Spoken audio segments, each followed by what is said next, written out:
Bonjour encore une autre fois avec vous, Jamel Boukar, coach en développement personnel et professionnel. Comme d'habitude, je suis très ravi de vous revoir dans le cadre des séries de vidéos sur le coaching. Aujourd'hui, on va traiter l'approche systémique et sa relation avec le coaching. Tout d'abord, c'est quoi l'approche systémique? Donc, il est apparu dans les années 50 avec Louis Dick.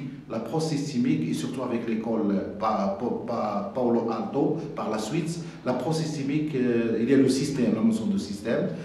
Il dit qu'on ne peut pas résoudre n'importe quel problème si on le prend séparément, on l'isole comme un organe à soigner.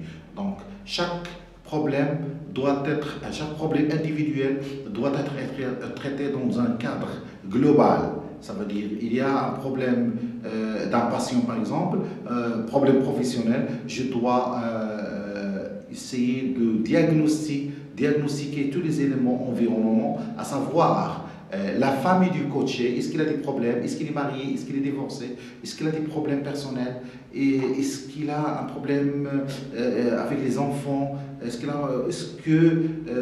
a perdu quelqu'un de cher pour lui. Donc je dois analyser, est-ce qu'il fait du sport, est-ce qu'il est équilibré, est-ce qu'il est croyant, est-ce qu'il est par exemple sportif, est-ce qu'il est alcoolique, est-ce qu'il est un fumeur, est-ce que l'environnement en général dans lequel il vit, il est en harmonie avec son comportement et ses pensées. Donc c'est ça. Est-ce que l'économie en général de son pays, il est bien?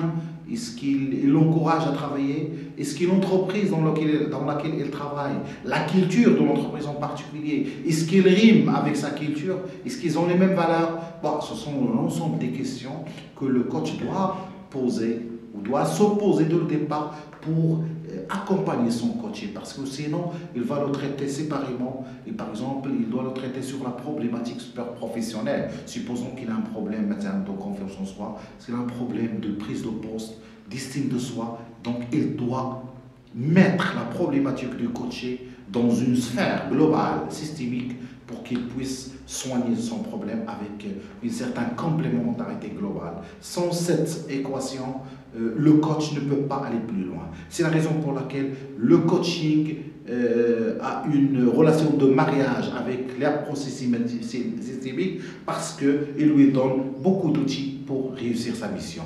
Donc je vous remercie de votre attention et je vous donne une autre vidéo, Inch'Allah,